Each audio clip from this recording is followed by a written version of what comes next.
Bienvenidos, gracias por acompañarnos a la emisión número 9 de Sin Falta Investiga, ya listos para compartir con todos ustedes este espacio con el estilo que nos caracteriza. ¿Cómo le va, señor Marcos Velázquez? Bienvenido. ¿Qué tal? ¿Cómo estás, Federico? Un saludo cordial para los amigos que nos siguen de diferentes partes del mundo. Muy bien. De Estados Unidos, sí. de Centroamérica también y de Sudamérica, de diferentes países, los amigos de Uruguay, de Argentina, de Colombia también, que siempre nos están escribiendo. Y bueno, Sin Falta que está llegando cada vez más a la gente, ¿verdad? Y acá también en Paraguay, por supuesto.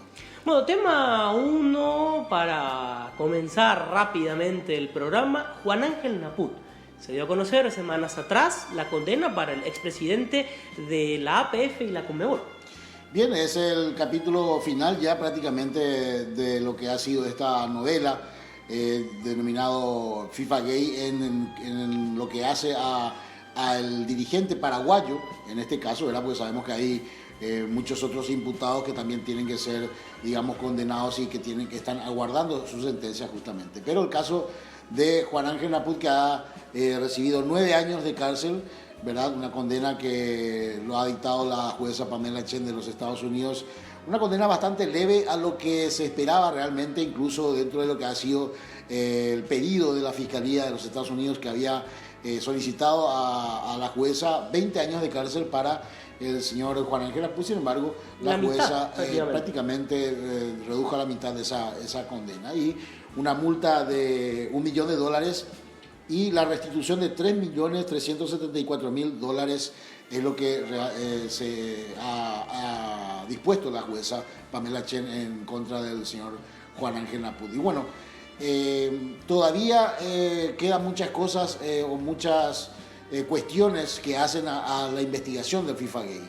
Todavía hay mucho por mencionar. Recordemos que Nicolás Leos sigue aguardando la resolución de una extradición o no a los Estados Unidos para justamente ser enjuiciado también allá, y otras cuestiones que hacen incluso la administración hasta hoy día de la Conmebol luego del FIFA Gay. Nos quedamos también con la última parte del comunicado de la justicia norteamericana, cuando hace mención a la condena y los motivos por los cuales tomaron esta decisión de 9 años a Juan Ángel Naput.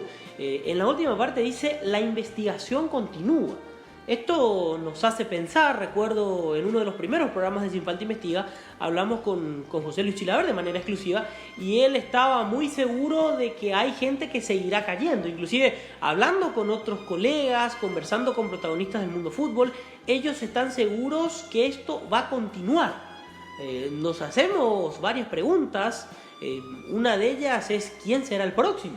¿Ya tienen en mente a alguien puntualmente? ¿Esto va a llevar tiempo? ¿Será en un futuro no muy lejano? Habrá que ver más adelante qué ocurre con respecto a este caso.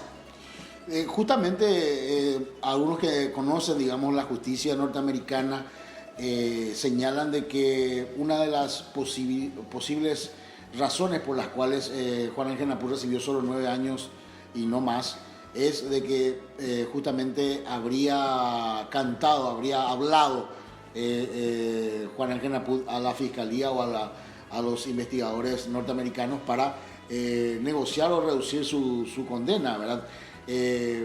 Justamente se menciona de que esa información que pudo haber dado o que habría dado Juan Ángel Naput podría hacer que continúe la investigación y obviamente haya una tercera redada, ¿verdad?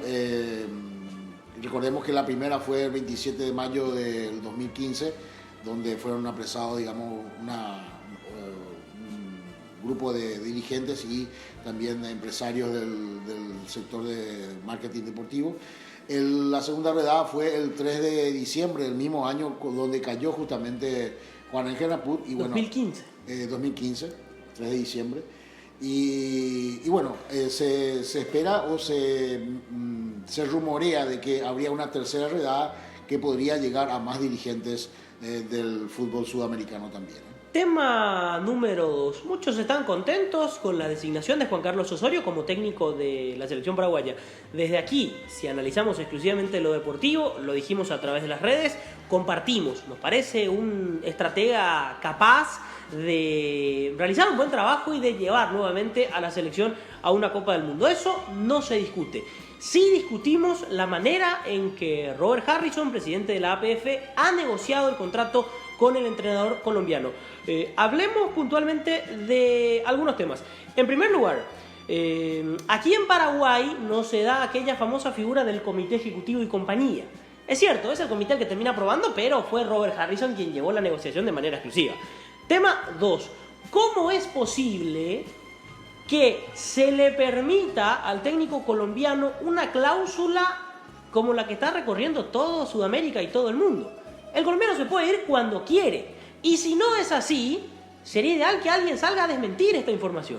Las pocas veces que el señor Harrison ha hablado con los medios de prensa, no tuvo la capacidad de negar la existencia de esta cláusula. El mismo Osorio, el día de su presentación, fue preguntado con respecto a esto y tampoco le dijo que no al colega. Esto nos permite pensar, y buscando y escarbando y averiguando, esa cláusula existe.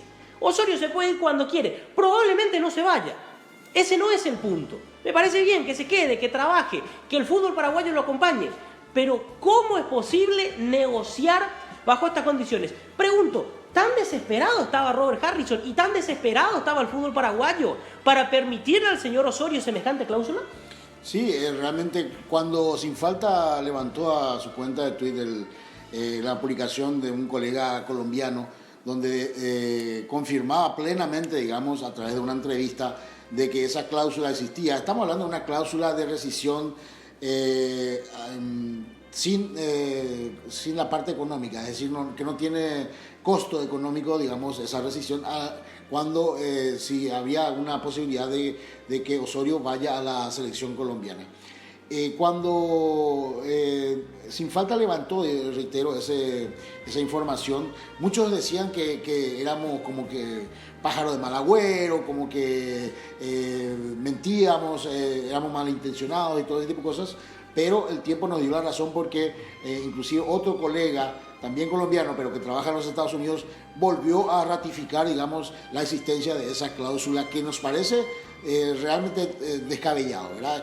Y que peor aún fue a propuesta misma de la APF, es decir, no fue Osorio el que pidió que se incluya esa cláusula dentro del contrato, sino que la propia APF es la que le ofreció esa posibilidad de que él pueda renunciar tranquilamente a la selección paraguaya si es que era llamado por la selección colombiana. Además, la otra cuestión que no compartimos, y me parece que no es válido mentirle a la gente a esta altura de los acontecimientos, Juan Carlos Osorio nunca fue la opción 1 para Robert Harrison ni para la APF. Recordemos, lo buscaron en su momento simplemente para que el telespectador, aquel que nos sigue por las redes, tenga en cuenta. Recuerden lo que pasó en el 2016, en la transición de Ramón Díaz y Chiqui Arce. ¿A quién lo llaman? A Reinaldo Rueda. ¿Qué pasó con Reinaldo Rueda? Primero dijo que sí, después dijo que no, y al final nos quedamos sin técnico, faltando un mes para aquel primer partido oficial de Chiqui, que fue contra Chile. Después de Chiqui, no compartimos la decisión. Mucho que se le esperó a Rueda. Sí, bastante. Genial, pasó el tiempo con Chiqui, no clasificó al Mundial, no vamos a entrar en este espacio a juzgar el trabajo o no de Chiqui, pero el tema es, el contrato con Chiqui terminó en octubre. Noviembre como máximo para decir hasta acá llegamos. Pasó un tiempo, listo, volvamos a hablar, no se dio la continuidad. ¿Por qué en ese momento no se empezó a buscar técnico? La excusa era el Mundial, la culminación del Mundial. ¿Con quién hablaron? Con Gerardo Martino. ¿Dónde está Gerardo Martino? En Estados Unidos. ¿Con quién hablaron? Con Felipao. Felipao, por llegar una semana tarde, hablo de la APF, o por no cerrar el contrato, porque Felipao dijo públicamente que hablaron durante un lapso de 20 días, que no se llegó a un acuerdo, en ese momento apareció Palmeiras. Sin dudar, Felipao le dice que sí. ¿Por qué la APF no tuvo la capacidad de cerrar ese contrato? Hablaron con Mano Menezes. ¿Quién es Mano Menezes? Actual técnico del Cruzeiro. Insisto, acá no discutimos la capacidad o no, nos puede gustar o no gustar. Ese no es el tema. El tema es que buscamos técnicos de distintas latitudes, de distintos estilos, y no se pudo cerrar con ninguno. Osorio está disponible, listo, vamos por él. Pero nunca fue la opción 1. Entonces, no podemos mentirle a la gente con el supuesto enamoramiento que tenemos hacia Osorio. Repito, de mi parte, no sé si Marcos comparte. Estoy de acuerdo, me parece un buen profesional, pero ese no es el punto. El punto es la manera en que se negocia y la manera en que se llega a Osorio para ser técnico de nuestra selección. Claro, viendo un poquito la secuencia de los hechos, se puede concluir con lo que vos estabas diciendo perfectamente, Federico, de que realmente Robert Harrison ya fue en una desesperación junto a Osorio, y esa desesperación hizo que justamente incluya esa cláusula totalmente fuera de lugar, totalmente descabellada de rescisión de contrato a la hora que Osorio decía, ¿verdad? Esas son, o sea, el manejo con que se da la elección de este nuevo técnico de la selección paraguaya, que reiteramos de acá sin falta, esperamos que sea de lo mejor, que tenga el mejor de los trabajos dentro de la selección paraguaya, pero no es ese el punto, sino que el manejo con que se da dentro de la APF todas estas cuestiones de elección de técnico, de ver las alternativas, de no ser claro, de no ser transparente, digamos, en todas esas cuestiones, es lo que nos llama la atención, ¿no? Hablando de transparencia, estamos muy contentos con la designación de Justo Villar como manager deportivo, director deportivo de la selección. Nos parece una decisión acertada de parte de la administración Harrison. No vamos a discutir la capacidad de Justo, el conocimiento que él tiene dentro del mundo de la selección paraguaya. Pero nos hacemos la siguiente pregunta. ¿Quiénes hoy forman parte del departamento selecciones de la APF? No hubo un comunicado oficial que diga, señores, este es nuestro departamento de selecciones. En el día de la presentación observamos a dirigentes como Marcos Kanner, como Jorge Cáceres, entre otros, y aún no sabemos precisamente quién está. Suponemos, porque fue entrevistado en tal condición, que Marcos Kanner, por ejemplo, integra el departamento de selecciones. Bueno, haciendo un repaso histórico, fue parte de aquella dirigencia que sacó campeón de América Olimpia en el 2002, trabajó con Gerardo Martino en el 2010, también trabajó en este último proceso, el que lamentablemente no le fue bien ni a él, ni a Chiqui, ni a nadie, porque Paraguay no clasificó al Mundial. Pero vamos a este punto. Aquí hablamos mucho de transparencia y ese tipo de cuestiones. Marcos Kanner, en su momento... Hablamos de idoneidad también. Claro, idoneidad, esa es la palabra. Fue acusado de ser parte del robo de más de $100.000 que se dio en el 2010 en Francia, en la concentración de Paraguay, previo a Sudáfrica, previo al Mundial. Observamos la denuncia puntual en pantalla, buscamos, preguntamos, y hasta aquí no se lo declaró culpable ni inocente. Ojo, nosotros no lo estamos juzgando. Simplemente traemos a colación esto porque ¿cómo es posible que alguien que fue acusado de algo muy grave, estamos hablando de más de $100.000 que se han robado, hoy no tenga una sentencia favorable o desfavorable? Y como si nada siga trabajando en el mundo fútbol. Si no es culpable, no es culpable, perfecto. Pero me parece que dentro de esa transparencia que se pregona en el mundo fútbol, sería importante emitir un comunicado y decir, señores, no tiene nada que ver con esto. 2010, estamos en el 2018. Así es. Y el otro punto que queremos resaltar justamente en la línea del tema de la APF, el señor Andrés Riquelme ya no está en el departamento de prensa de la APF, pero continúa la estructura de fútbol aficionado, que es la empresa de él. ¿Es así, Fede? Es así. Continúa la estructura de fútbol aficionado, por lo que nos contaban, y los manejos, según nos reportan, si no es así, nos gustaría que alguien acceda a una entrevista, que nos cuente, que nos muestre documentos. Los manejos siguen siendo los mismos en cuanto a condiciones laborales, atrasos salariales y otros puntos de los que venimos hablando habitualmente. Ojalá que el señor Ricardo López, que es el que ocupa actualmente el cargo que estaba ejerciendo el señor Andrés Riquelme, pueda aclarar esta situación y estos puntos, ¿verdad? Porque realmente hacen al manejo de la institución, es decir, estamos hablando de un departamento prensa, ¿verdad?, que debería regirse a los intereses exclusivas y netas de la Asociación Paraguaya de Fútbol y que no a los intereses de una empresa que está trabajando para otros medios, para otra gente. Y además seguimos pensando que no es correcto que un periodista realice redacciones para la página oficial y luego para otra página que no tenga precisamente fines oficiales, sino fines comerciales. Puede ser Última Hora, ABC, puede ser Sin Falta, no importa, eso es lo de menos. El periodismo por un lado y la comunicación institucional por el otro. Es un principio muy básico de nuestra profesión. De hecho, ya se ha caído en el error de tener, por ejemplo, la misma información, la misma, prácticamente calcado tanto en la página de la APF como en otros medios particulares. También vamos a hablar del campeonato de la categoría intermedia, tendremos entrevistas exclusivas, montos que reciben los clubes, comparaciones con otros países, esto y mucho más. Quédate, así arrancamos el programa 9 de Sin Falta Investiga.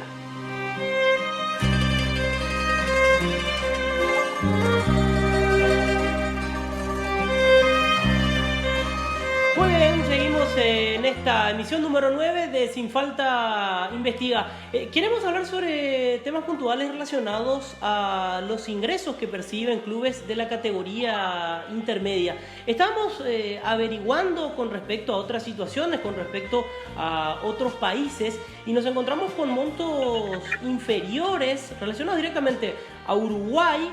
En Uruguay cobran los clubes de segunda división casi el doble, y en Argentina es un mercado distinto, es cierto, porque también es una cantidad superior en cuanto a clubes que compiten en el Nacional B. Estamos hablando de 25 equipos, a diferencia de los 16 que tenemos aquí en el fútbol paraguayo, Marcos. Así es, pero la comparación vale para poder tener un parámetro, digamos, de cómo son los ingresos que tienen acá los clubes paraguayos en relación a los derechos de televisación. Así es, estamos en comunicación con el señor Merardo García, el expresidente del club Fulgencio Yegros, que también compite en el torneo de la intermedia. ¿Cómo le va, presidente? Le saluda Federico Villalo, estamos aquí con Marcos Velázquez, gracias por atendernos. Gracias, Marcos, saludo a la amable audiencia, un placer estar con ustedes. Presidente, ¿cómo hace Fulgencio Yegros en cuanto a los montos? ¿Considera que lo que recibe es un monto justo? ¿La van remando para llegar a fin de mes o a fin de año? ¿Cuánto recibe Fulgencio Yegros? Es lo primero. ¿Cuánto recibe de manera anual de parte de la APF? 500 millones recibimos todos los clubes de APF para el campeonato, lo que sería el aporte por televisación, ¿verdad? Y hay un aporte extraordinario de 100 millones para obras de infraestructura que se utiliza en los clubes.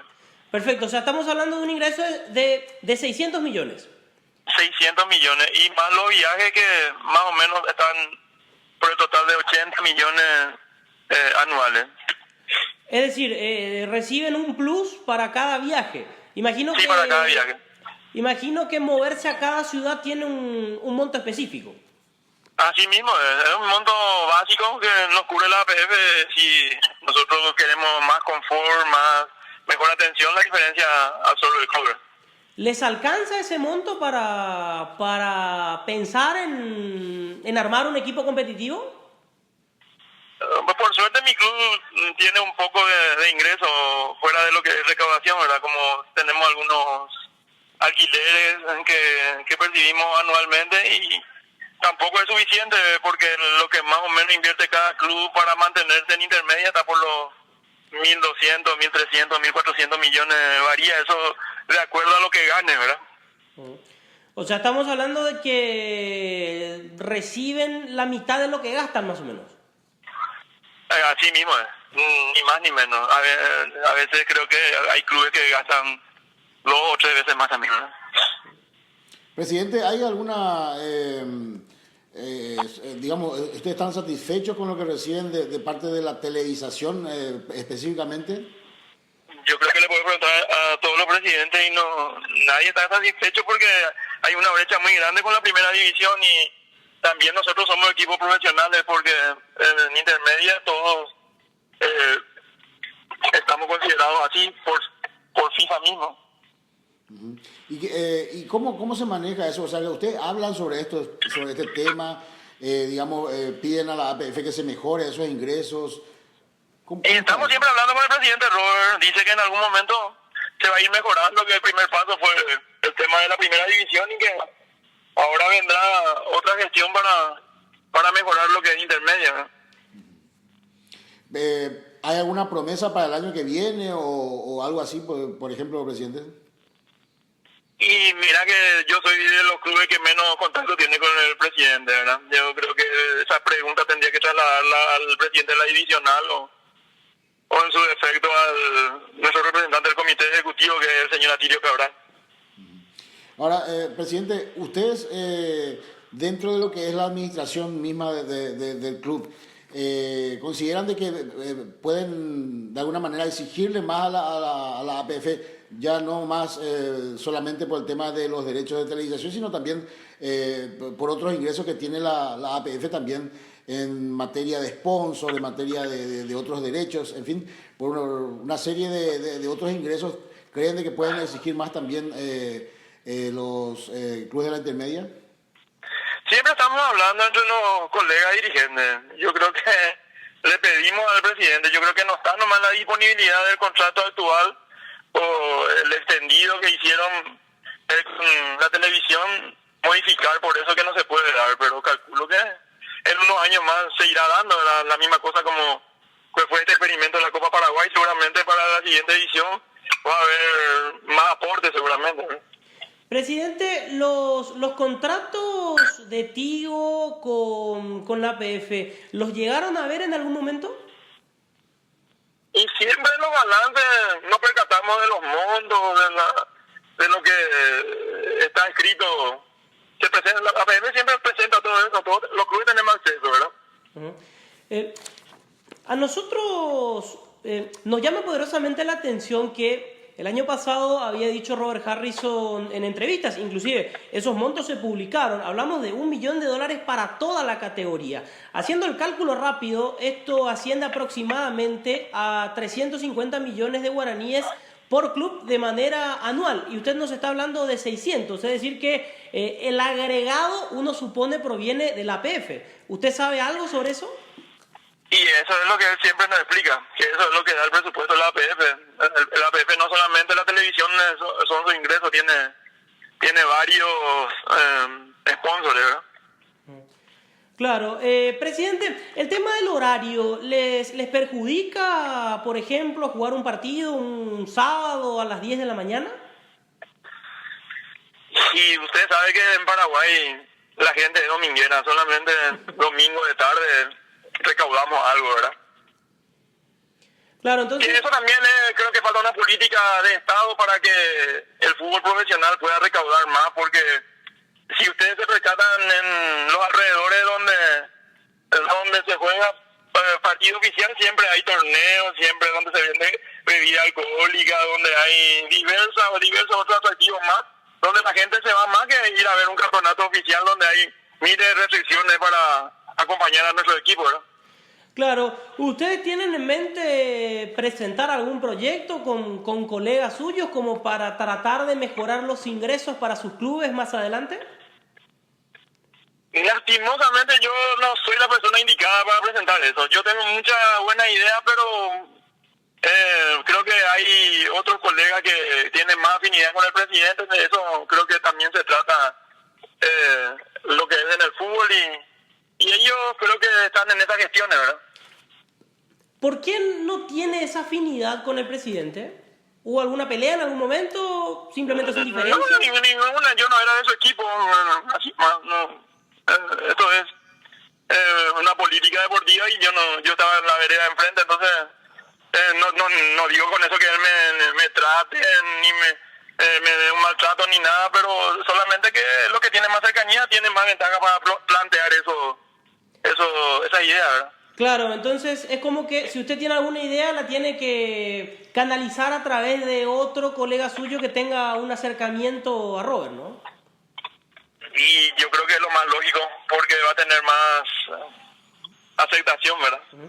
Presidente, ¿Algo más que quiera decirnos sobre el tema? ¿Alguna cuestión que quiera compartir con respecto a esta experiencia de Fulgencio Yegros en el campeonato de la intermedia y sobre lo que estamos hablando? Que para que nosotros vamos aprendiendo, somos un club relativamente joven dentro de la APF, 9 años, y con eso ya hemos peleado ascenso, inclusive a primera división, somos un club en crecimiento y este año creo que apuntamos a otra cosa, pero terminamos haciendo un buen campeonato también porque creo que vamos a superar la barrera de 40 puntos, que siempre es lo que cualquier equipo que quiera estar en esa categoría tiene que apuntar y esperando que la competencia nos vaya dando el rodaje suficiente para llegar a la primera división como todos los clubes que participamos en esta categoría soñamos. Gracias por el tiempo, presidente. Le mandamos un abrazo, que sea lo mejor. A la orden. Seguimos en esta emisión de Sin Falta Investiga. Vamos a conversar con el señor Antonio Armoa. Él es presidente del Club 2 de Mayo de Pedro Juan Caballero, equipo que está en la pelea por un lugar en la primera división del fútbol paraguayo. ¿Cómo le va, presidente? Le saluda Federico Villalba. Gracias por atendernos. Buenos días, Federico. Buenos días para tu audiencia. Estamos ahora. Presidente, una cuestión bien puntual. ¿Cuál es el monto que recibe 2 de Mayo de manera anual de parte de APF por ser parte, por participar en el torneo de la intermedia? Mira, un poco nosotros, después de 4 años volvemos a la intermedia. Estamos en el nacional, y este año subimos, ¿verdad? Y a los nuevos nosotros recibimos 600 millones de maní para gastos. 600 por... Sí. Y más recibimos, aparte de tenemos un club para cada viaje que hacemos, recibimos un club para transporte y hotelería. ¿Ese plus es de parte de APF, es de parte de los clubes? ¿Cómo llega eso? Y eso no te podría decir porque nosotros recibimos, el club recibimos con cheque la Asociación Paraguaya. O sea que todo los beneficios efectivos que viene ayuda, viene al club, viene con cheque de la Asociación Paraguaya de Fútbol. Uh-huh. Presidente, ¿podría comentarnos más o menos a cuánto ascendería ese monto, por lo menos por viaje? ¿Un monto aproximado por lo menos? Y nosotros tenemos un monto, no se varía mucho, depende de qué lugar. De aquí a Asunción nosotros tenemos recibimos un cheque de 18 millones de maníes y eso no alcanza. Nosotros apechugamos eso para completar, porque nosotros llevamos, de acá de la frontera llevamos equipo de la primera y también de la reserva. Claro, o sea, es un monto completo que incluye primera y reserva, y ustedes estarían pagando la diferencia. Y si falta, nosotros vamos siempre, no, es justito, no falta, siempre falta. Nosotros tenemos, el plantel se va con cuerpo técnico, médico, completo dirigente, se va 50 personas. Uh-huh. Presidente, el año pasado, a partir de algunas entrevistas y algunas publicaciones, Robert Harrison había declarado que el monto completo para la intermedia es de $1 millón. Hicimos el cálculo con la producción de Sin Falta y nos encontramos con que cada equipo, en ese caso, si la repartija es equitativa, asciende a $62.500, lo que equivale a cerca de 350 millones de guaraníes por año. Usted nos habla de 600 millones. ¿Está al tanto si este es un monto para todos los equipos? ¿2 de Mayo cobra un poquito más o un poquito menos? ¿Qué sabe sobre eso? Y dirá un poco, yo no sé la situación de otros clubes. Lo que yo quiero informar de lo que nosotros recibimos. Nosotros recibimos esa ayuda de la televisión, no sé de dónde más, ¿verdad? Pero esa cantidad es lo que nosotros, si yo te puedo hablar de lo que nosotros recibimos, porque cada club tiene ayuda, creo que tiene ayuda diferente, porque hay club que está alrededor de la capital, zona central, nosotros estamos lejos, recibimos esa suma. Uh-huh. Presidente, ¿cuánto pierde el club al no jugar un partido definitorio un domingo en horas de la tarde o un viernes en horas de la noche, por ejemplo? jugamos en ese día nosotros, para nosotros, si jugamos día laboral para nosotros es pérdida. Porque gente y nosotros tenemos costo, cada evento tiene, cada partido, cada uno tiene su costo. Uh-huh. Es decir que al jugar sábado de mañana ustedes están perdiendo dinero. ¿Hubiesen recaudado mejor un domingo de tarde? Y para esta última fecha sí vamos a perder, no vamos a tener la influencia de aficionados por los temas que es día laboral, sábado de mañana, la gente no está acostumbrada a ese horario, entonces nosotros creo que no vamos a recordar lo que estamos reforzados. Claro, claro. Bueno, presidente, muchas gracias por atendernos. Le mandamos un abrazo aquí desde la capital del país. Muchos éxitos. Ok, gracias cuando guste. Bueno, a ver, para ir clarificando el panorama, hablamos de 600 millones al año, es el monto que recibe cada club. 500 en cuanto a la preparación del equipo y 100 millones para infraestructura. Un monto que, de todas formas, a los clubes les parece poco, teniendo en cuenta que gastan mucho más. Nos decía hace instantes el señor García que Fulgencio Yegros gasta casi el doble. Y estamos hablando de un equipo que no consiguió sus objetivos, un equipo que ya en las últimas fechas quedó fuera de la lucha, es cierto. Está medianamente bien ubicado, no tiene la soga al cuello en cuanto al descenso, pero él decía, apuntamos al ascenso, no se nos dio. Terminamos de todas formas bien el año.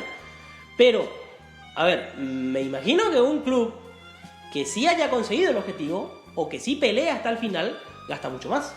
No, de hecho que pues, el propio presidente decía, está entre un 1.200, 1.300, 1.400 hasta 1.500 millones, decía el costo que podía tener un club de la intermedia para poder campeonar inclusive, ¿verdad?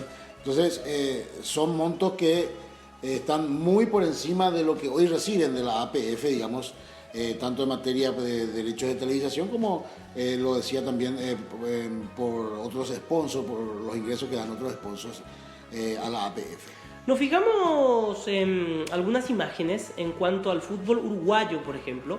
Estos son los montos que reciben en Uruguay y nos centralizamos en la categoría, en la segunda división del fútbol uruguayo, la intermedia para nosotros. Hablamos de $1.680.000 entre 14 equipos de la segunda división profesional, lo que equivale a $120.000 al año para cada uno, $10.000 por mes.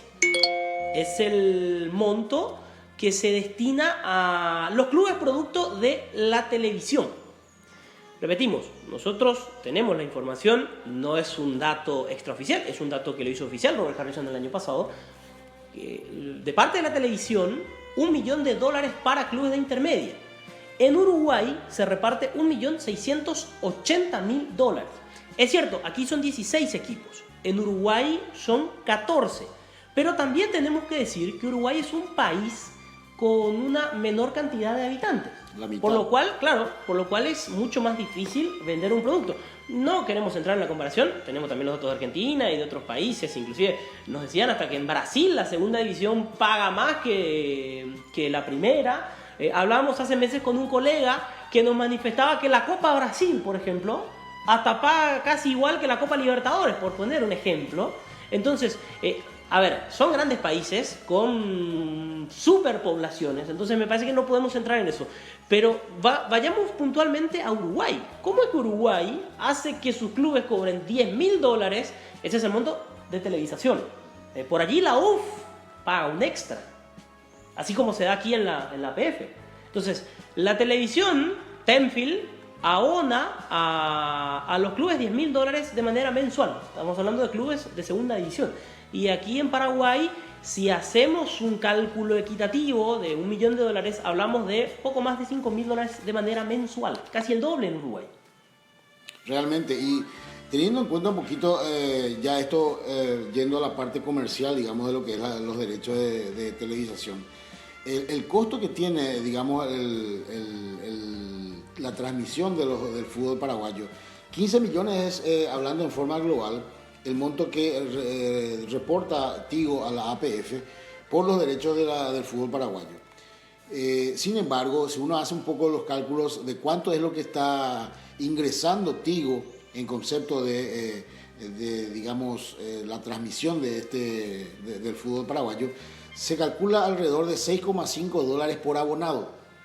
Y teniendo en cuenta que Tigo está aproximadamente en unos 600.000 abonados, el monto es realmente muy, pero muy superior de los ingresos que llega a tener Tigo por contar con esos derechos de televisión del fútbol paraguayo. Y en realidad nos parece demasiado poco el monto que está pagando hoy día Tigo por esos derechos. De 15 millones que está pagando y tiene unos ingresos aproximados anuales a más de 50 millones de dólares. Entonces esas son las cosas que realmente nos llama la atención y nos preocupa de cómo se negocian este tipo de situaciones, ¿verdad? Inclusive si se hace una buena gestión, una buena negociación y se abre, por ejemplo, que los derechos vayan a todas las compañías, no solamente Tigo, y se tiene alrededor de 1 millón de abonados de cable, de televisión por cable, contando con personal, con Claro y los cable operadores del interior, se podría fácilmente tener más de 60 millones de dólares al año de ingresos, ¿verdad? Y de eso se podría pensar, pero fácilmente, en que por lo menos 40 millones vayan a las arcas de la APF. Son montos así muy globales que estamos lanzando, pero que vale la pena analizar a profundidad, que vale la pena que los dirigentes de la APF, en este caso Robert Harrison, también tengan en cuenta estos números a la hora de gestionar la cesión de estos derechos. ¿Por qué existe una relación estrecha y muy estrecha entre la APF y Tigo? ¿Hay alguna explicación de esto? Y realmente explicación no sé si habrá, pero de que se nota esa relación muy íntima, digamos, entre APF y Tigo es notoria, ¿verdad? O sea, se nota perfectamente. Funcionarios que de alto rango que estaban anteriormente o que pasaron por Tigo, luego pasaron a la APF, inclusive algunos pasaron luego a la Conmebol ya con Naput y luego con Alejandro Domínguez. Esa relación Tigo con la dirigencia del fútbol es lo que realmente llama un poco la atención, ¿no? Sí, es cierto. Para cerrar esto, averiguando, hablando con futbolistas, con entrenadores, con dirigentes, hay clubes que pagan 1 millón de guaraníes al mes. Hablamos de clubes de intermedia para sus jugadores. Contratos que están habilitados vía APF. En algunos casos ni siquiera hay contratos. Y la otra cuestión que se debe plantear en cuanto al tema de la categoría intermedia es los contratos no van de enero a diciembre. Generalmente los equipos empiezan a trabajar en febrero, mediados de febrero, y el torneo termina de aquí a una semana más. Estamos hablando de torneos que van desde marzo hasta octubre. ¿Y el resto del año qué haces? Claro, no tienen ingresos. No hay ingresos. Está bien, los clubes reciben un monto global. Ellos mismos dicen que por 10 meses no alcanza, mucho menos si lo dividimos entre 12. Todos los cálculos son divididos 12 por la cantidad de meses del año. Pero si no alcanza 10, mucho menos 12. Entonces, lo que hacen es repartir ese dinero a sus jugadores y evidentemente que a ellos se les paga solamente por los meses de trabajo. Y en enero y en diciembre, ¿qué hace un corte intermedio? Es una cuestión que también la estamos planteando aquí en Sin Falta. Y como lo decía el presidente, también se les exige ser profesionales. Sí. O sea, que se les exige, tienen la misma exigencia de un club de primera, pero obviamente no tienen tampoco los medios, los recursos para poder manejarse de esa manera. Hay más de Sin Falta Investiga número 9.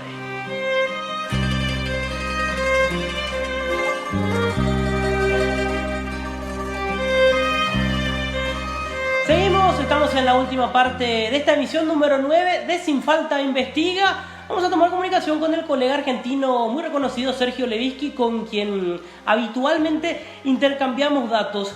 Una cuestión simplemente para presentarlo. Estuvo aquí por Paraguay Pierluigi Colina, el ex árbitro internacional, quien alabó bastante a la Conmebol. Fue invitado por Alejandro Domínguez La realidad es que Colina decía estar a favor del VAR en UEFA y en contra en FIFA. Y prácticamente fuimos conejillos de India. Porque sin capacitación a árbitros, con 2 semanas en un sub-15, se utilizaron a chicos de esa categoría para probar el VAR y luego lo instalaron nada más y nada menos en semifinales de Copa Libertadores. ¿Le parece esto, Marcos? Realmente lo trascendente acá es que los intereses que se están manejando detrás es lo que llama poderosamente la atención, porque ya hay ojos que están mirando ya con sigilo, digamos, todo lo que sea la utilización del VAR. Bueno, tomamos comunicación con Sergio, quien nos atiende gentilmente, suponemos desde Argentina, ya que él viaja constantemente. ¿Cómo estás, Sergio? Te saluda Federico Villalba. Gracias por acompañarnos en esta emisión de Sin Falta. Hola, ¿qué tal? ¿Cómo están? Un gran gusto hablar con ustedes, queridos colegas. Un gran respeto, un gran reconocimiento que tengo por el gran trabajo que hacen ustedes de investigación. Así que para mí es un enorme placer estar en contacto. Muchas gracias, gracias por tus palabras, gracias también, Sergio, por difundir las informaciones que constantemente lanzamos en nuestra cuenta de Twitter y en nuestro canal de YouTube. Sergio, hicimos una presentación del tema VAR, la presencia de Pierluigi Collina en el país. ¿Podés contarnos qué pensás al respecto de todo esto? Sí, me llama poderosamente la atención para iniciar que un torneo tan poderoso como la Champions League no tenga todavía el VAR por una cuestión de que ellos necesitan, según dicen, mucho tiempo de experimentación y de estudio, y que la Conmebol, que no da respuesta a cuestiones simples como la suspensión de un jugador o un problema de antecedentes con otro jugador ante requerimiento de clubes sudamericanos, sí implemente algo tan importante y que necesita tanto despliegue tecnológico como es el VAR. Por ejemplo, ustedes decían muy bien lo de Pierluigi Collina. Yo estuve presente en Moscú en las conferencias de prensa durante el Mundial de Pierluigi Collina y Massimo Busacca, los dos máximos referentes del arbitraje mundial en la FIFA, y Collina era un acérrimo enemigo del VAR en la UEFA, y aparece en la FIFA defendiendo este mismo sistema. Es algo realmente llamativo que un árbitro de tanta trascendencia como es Collina, que además es abogado, hay que recordarlo, tenga esta dualidad de criterios ante dos entidades tan fuertes, y que la Conmebol tenga esta posibilidad de establecer el VAR y que no la tenga la UEFA, que tarda muchísimo más para la Champions. Inclusive la Premier League mismo no lo implementa, la Bundesliga tuvo problemas, y acá en Sudamérica, con tantos problemas, sin embargo, parece estar mucho más adentrada tecnológicamente que en Europa. En lo que se vio en el Mundial es que se necesitaba muchísima experimentación por parte de quienes llevaban adelante el VAR, y por otro lado, la FIFA tenía árbitros de mucha confianza, una especie de listado que tiene con los árbitros top, que son los que designaba para el VAR. Entonces, yo no sé si ese mismo criterio utilizó la Conmebol o cuál es el criterio de selección, porque hubo problemas muy serios ya en la Copa Libertadores pasada, ¿no? Es decir, que es realmente llamativo que vaya por delante de la UEFA. No es normal eso, por lo menos. Sergio, comentanos un poquito, porque vos estuviste ahí en Moscú y cómo se maneja técnicamente, digamos, esta cuestión del VAR y cómo se estaría implementando eso acá a través de la Conmebol. Un VAR del cual se jacta el señor Alejandro Domínguez de ser, digamos, uno de los pioneros en la utilización, que si bien es cierto hay que rescatar eso, ¿verdad? Pero a la hora de la verdad, como vos bien estás puntualizando, llama la atención de cómo organizaciones mucho más avanzadas como la UEFA no lo están implementando todavía. Bueno, por ejemplo, en el caso del Mundial, te cuento, Marcos, que el sistema era con 3 árbitros asistentes más en una cabina que funcionaba muy lejos de los partidos. Es decir, por ejemplo, en este caso funcionaba en el centro de radio y televisión en Moscú, pero que era lejísimo, absolutamente lejos de los centros de prensa de los estadios. Eso en la FIFA permite tal vez una mayor confianza por parte de los árbitros que están en esa cabina por estar lejos del acontecimiento.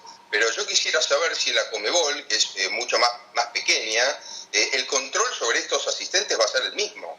Estos asistentes que están en cabinas, que están lejos de todo, hay que ver si no están sometidos a presiones, hay que ver si pueden hacerlo bien, y por otra parte hay que ver cuál es el grado de capacitación. Ustedes comentaban que hubo un pequeño curso, unos cursos ahí, pero si en Europa necesitan tanto tiempo para implementarlo, llama la atención la rapidez con que Sudamérica ya lo hace, ¿no?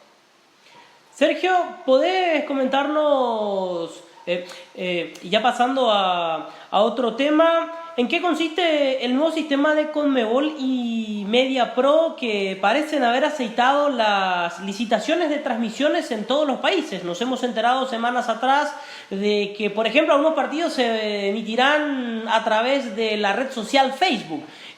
¿Podés ampliarnos con respecto a eso?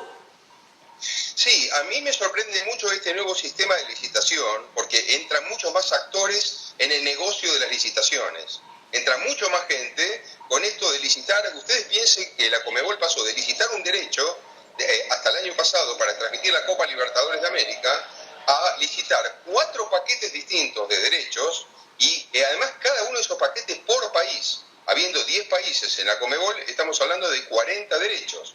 Pero no solamente pasa eso, es decir, para hacerlo más sencillo, esos 4 paquetes son un paquete de más cantidad de partidos, un paquete de menos cantidad de partidos, esto para transmitir por cable, un tercer paquete premium y un cuarto paquete para canales abiertos. Esos son 4 paquetes. Cada paquete se licita por país. Entonces estamos en 40 licitaciones. Pero a su vez, hay otra trama que es las 3 licitaciones que se hacen ahora de la propia transmisión. Es decir, antes era simplemente una imagen del partido hacia la gente, hacia el público. Ahora hay una imagen que va del partido hacia una centralita llamada Hub, que mejora la imagen, le da más ancho de banda y luego la retransmite.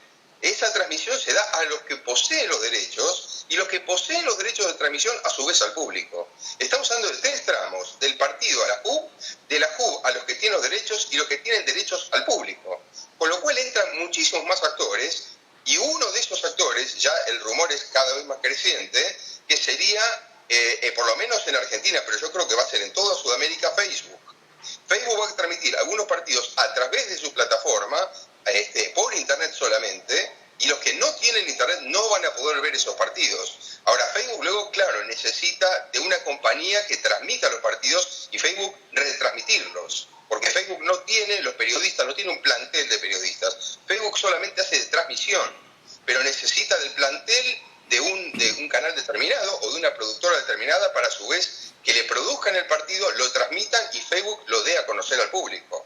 Así que Facebook iría, por lo que se dicen los rumores, con TNT, por lo menos en Argentina. Hay que ver si esa misma alianza se reproduce en el resto del continente. Pero en Argentina Facebook iría aliado a TNT en uno de los 4 paquetes. Ahora, luego hay otros 3 más. Uno va a ser de canal abierto. Hay que ver qué canales. Por lo menos pujan por esos derechos, porque va a haber un paquete para canales abiertos. Y luego están los otros 2 paquetes tradicionales en donde van a aparecer estos actores, como bien decían ustedes, en caso de MediaPro.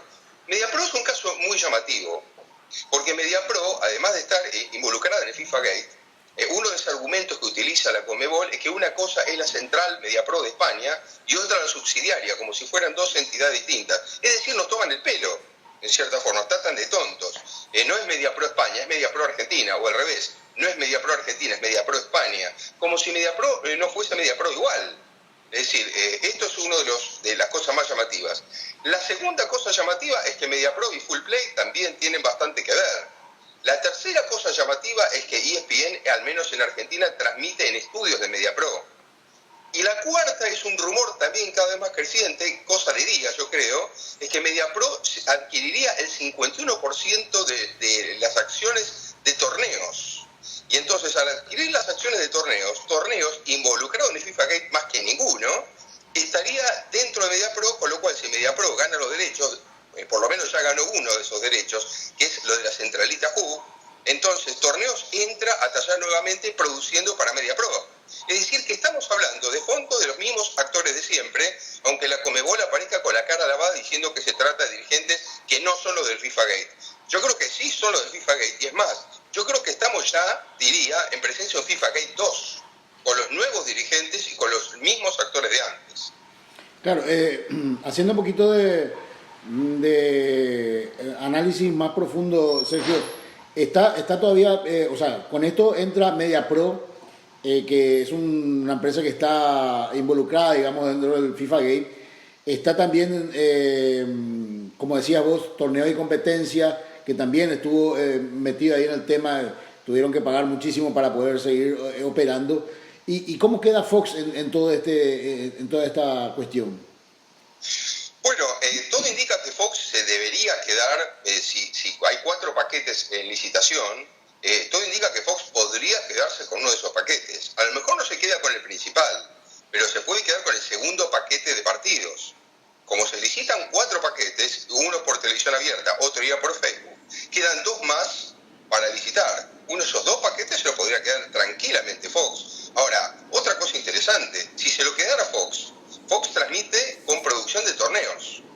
MediaPro tendría el 51% de torneos. O sea, se ha dicho por momentos que Torneos se quedaba sin nada en el fútbol sudamericano. Yo creo que se queda con cada vez más cosas, no con cada vez menos.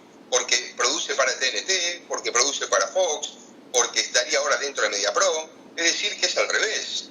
Torneos, lo que pasa es que ahora sería actora dentro de otro sistema, pero seguiría produciendo partidos. MediaPro está también con el VAR, Sergio.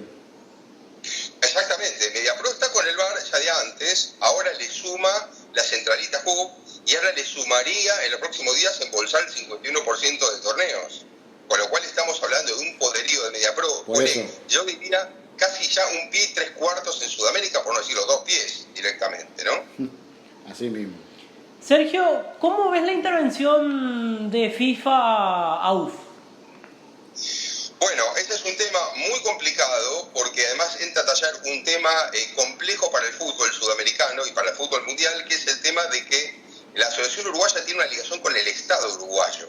Eso es algo que los estatutos de FIFA miran de mucho reojo o lo prohíben directamente.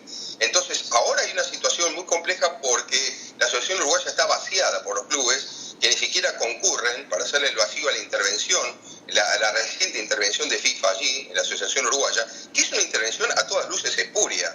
Porque en todo caso, lo que están diciendo los clubes que se rebelan y que apelaron al TAS, lamentablemente para estos clubes el TAS falló, que no puede resolver rápido y que va a haber que esperar a fin de año o más allá, hasta el 2019, para una resolución. Lo que están diciendo los clubes es que no había ningún problema para las elecciones. Lo que había en todo caso era candidatos que no habían presentado los papeles. En algunos casos estos candidatos argumentaban que esos papeles no era necesario presentar tampoco ante la AUF. Entonces no tenía ningún motivo para intervenir la FIFA en este caso. La FIFA interviene a pedido de la Conmebol y todo indica que eso está relacionado con los derechos de transmisión y con un enemigo que tiene la Asociación Uruguaya de Fútbol, que es Paco Casal.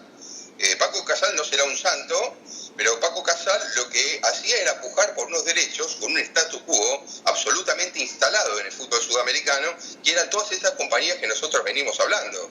Entonces, ante esa situación, lo que hizo la Conmebol fue tratar de acelerar para que la FIFA interviniera donde no tenía nada que hacer. Entonces la FIFA a regañadientes intervino y se encontró con este problema ahora, que es la Asociación Uruguaya, con el tema de que un estatuto nuevo debe ser aprobado por el Estado uruguayo. Eso lleva muchísimos meses para ser aprobado. Por otro lado, los clubes se resisten a esta situación. Entonces, en muchos casos, muchos clubes juntos pueden generar un cisma en el caso de continuar la situación así. Entonces, ahora se da cuenta Infantino del lío en el que está metido por culpa de Domínguez, que fue el que lo presionó y el que le pidió por todos los medios que interviniera, ¿no? Ahora, esto parece una cuestión complicada, pero yo diría inclusive más profundamente preocupante, de momento que se nota que es una cuestión muy política, más que nada. No hay una cuestión legal, no hay una cuestión digamos deportiva de por medio, sino más bien una pelea intestina entre Alejandro Domínguez y el señor Paco Casal, que se lleva nada más y nada menos que al seno de una de las asociaciones más poderosas y más fuertes que tiene Sudamérica y la Conmebol. Entonces, esa es la preocupación que vemos nosotros. Sergio, no sé si compartí ese pensamiento. Sí, lo comparto plenamente, a tal punto que me parece ya que son intervenciones discrecionales por parte de la Conmebol, ¿no? La Conmebol hace prácticamente lo que quiere, porque cuando un asunto le resulta antipático a sus intereses, va e interviene, y en otro caso, porque le resulta más simpático, no lo interviene. Y por ejemplo me refiero a la Federación Peruana. Claro. En la Federación Peruana hay una situación con Edwin Oviedo de tal calibre que el presidente de la Federación Peruana hace pocos días tuvo que entregar el pasaporte a la justicia y no puede salir de Perú y no es intervenida la federación. En Uruguay que sí había candidatos, porque aún renunciando Valdés, que era el presidente y que seguramente iba camino a la reelección, había dos candidatos, que eran Arturo del Campo y Eduardo Abulafia, que se podían presentar. Y si aún ellos dos no podían presentar papeles, no había ningún problema para prorrogar las elecciones, llevarlas a 10 o 15 días más tarde y generar elecciones igual en la Asociación Uruguaya. Entonces, no había un motivo claro de intervención, salvo lo que decías, Marcos, del problema que tiene Domínguez con Paco Casal, que, oh casualidad, es uruguayo y tiene en Uruguay los derechos de transmisión a través de Tenfield. Es decir, que el problema es un problema político. El problema es un problema de operación discrecional por parte de la Conmebol, que cuando algo le resulta simpático lo deja correr, aunque el propio presidente de la Federación Peruana tenga problemas con la justicia, y cuando no le resulta simpático no lo deja correr, como es el caso de la AUF. Quisiera agregar algo más, si me permitís, Fede, sí. Sergio. En estos días veíamos también una publicación del diario Brecha que señalaba una estructura perfectamente montada, digamos, para que se intervenga la Asociación Uruguaya de Fútbol, en donde entran los intereses inclusive del expresidente de la República de Paraguay, el señor Horacio Cartes, ya que la señora, o mejor dicho, la hermana, Sara Cartes, está casada con el hermano de el interventor, Pedro Bordaberry. Entonces, realmente esas cuestiones de tinte cuasi mafioso que se está viendo es lo que realmente nos preocupa, Sergio. Sí, desde ese punto de vista yo creo que nosotros tenemos que profundizar la investigación de los periodistas con respecto a este tipo de extrañas asociaciones que hay, ¿no? Inclusive sociedades anónimas que parece que se van conformando con el paso del tiempo. Y se mencionó a Lugano también. Se menciona a Lugano también, exacto. Sociedades anónimas en las que están involucrados protagonistas del fútbol de Uruguay y de Paraguay, y no descartaría Argentina, por supuesto, también. Y una cosa interesante más, Marco, pensá que se acabo de presentar ayer la candidatura para el Mundial 2030 de España con Portugal, a la que podría o no unírsele Marruecos, pero ojo que peligra la candidatura tripartita de Argentina, Uruguay y Paraguay para el Mundial, porque si Uruguay está intervenida con la asociación, Paraguay está con problemas también, y surgen estas investigaciones de estas revistas que hacen muy buenas y profundas investigaciones, se puede complicar mucho la candidatura de estos tres países sudamericanos para el Mundial. Y Sudamérica perdería entonces ahí una gran oportunidad, porque por rotación le toca el Mundial a Sudamérica esta vez, por rotación de continentes. Así que empieza a correr peligro la candidatura de Argentina, Uruguay y Paraguay. Sergio, para cerrar, porque ya se nos va el tiempo, una pequeña reflexión. Antes se hablaba, se los acusaba y en algunos casos se comprobó de que los dirigentes recibían ciertas coimas por licitaciones de derechos televisivos. Vos nos estás hablando, nos estás explicando cuál es el sistema actual. Antes la licitación era una sola. Ahora hablamos de 40 licitaciones distintas, teniendo en cuenta que son 4 por cada país miembro de Conmebol. ¿Podemos pensar mal en base a esto? Bueno, por lo menos da para desconfiar. No se tiene pruebas por ahora, pero uno lo que piensa es esto: si los actores a nivel mediático son lo mismo que antes, son los mismos que pagaron coimas y vuelven a participar todos, de mínima me parece que lo que no funciona es el comité ético. Lo que se defiende la Conmebol es que dice que estas empresas pueden participar en licitaciones porque tuvieron el aval de la FIFA. Es decir, no se llega a la Conmebol sin un aval del comité ético de FIFA. A mí me parece que entonces falla, por empezar, el comité ético de FIFA, porque no puede ser que le den aval a empresas involucradas en hechos tan flagrantes de corrupción. Pero después entra a tallar la propia Conmebol, porque necesita la Conmebol que la FIFA le diga que estas empresas estuvieron involucradas en el FIFA Gate. A mí me parece que nos tratan de tontos prácticamente, ¿no? No es necesario. Un dirigente probo sabe bien que hay algunas empresas que no pueden participar. Ahora me pregunto, si participan, si aún así participan, ¿no se repite el esquema corrupto del pasado? Me pregunto, ¿no? Por lo menos da para investigar, pero la sensación es que todo se está repitiendo y que el lavado de cara que quiere mostrar la Conmebol no es tal. Todo indica que todo sigue igual. Y me sorprende que la Conmebol, con todo lo que comentaba antes, con el caso de Guanchope Ávila, o con el caso de Zuculini, o con tantos otros casos que hubo en esta Copa Libertadores, es una Conmebol absolutamente en silencio, donde ustedes mismos comentan, y yo lo leo, que para pasar a cada una de las salas dentro del edificio de los Conmebol hace falta códigos secretos y cosas por el estilo. Es una Conmebol absolutamente cerrada al público, que no dice nunca nada, ¿no? Y cuando esto ocurre, por lo menos uno tiene que sospechar.